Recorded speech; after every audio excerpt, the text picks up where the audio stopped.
আসসালামু আলাইকুম। সবাই কেমন আছেন? আশা করি সকলে আল্লাহর রহমতে ভালো আছেন। আজ আমি আপনাদের সামনে নিয়ে আসলাম প্রতিদিনের কিছু গুরুত্বপূর্ণ আমল। 5 ওয়াক্ত নামাজ যথাসময়ে আদায় করা, এটা সবচেয়ে গুরুত্বপূর্ণ ফরজ কাজ। 2 কোরআন তেলাওয়াত করা, অন্তত কিছু আয়াত প্রতিদিন তেলাওয়াত করলে সওয়াব পাওয়া যায় এবং অন্তর প্রশান্ত হয়। 3 আজকার বা সকাল সন্ধ্যা জিকির করা, সুবহানাল্লাহ, আলহামদুলিল্লাহ, আল্লাহু আকবার, লা ইলাহা ইল্লাল্লাহ ইত্যাদি। 4 দোয়া করা নিজের পরিবার ও উম্মাহের জন্য। রাসূল সাল্লাল্লাহু আলাইহি ওয়াসাল্লাম দোয়াকে ইবাদতের মস্তিষ্ক বলেছেন।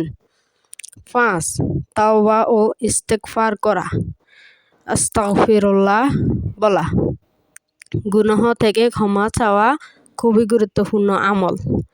6 সাদাকা বা দান করা, সাদাকা বা দান গুনাহ মোচন করে, রিজিক বৃদ্ধি করে।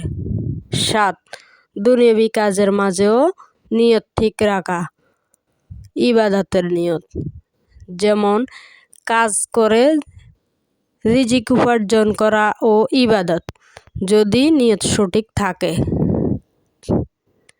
8 সুন্দর আচরণ ও হাসি মুখে কথা বলা, এটি একটি সাদাকা, রাসূল সাল্লাল্লাহু আলাইহি সাল্লাম বলেছেন। 9 রোজা রাখা, বিশেষ করে সোম ও বৃহস্পতিবার। নফল রোজা রোজমর্মার জীবনের বরকত ও তাকওয়া বৃদ্ধি করে।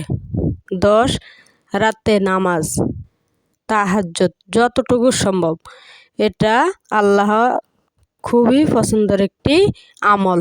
আজ এ পর্যন্ত। সবাই ভালো থাকবেন, সুস্থ থাকবেন। আল্লাহ হাফেজ।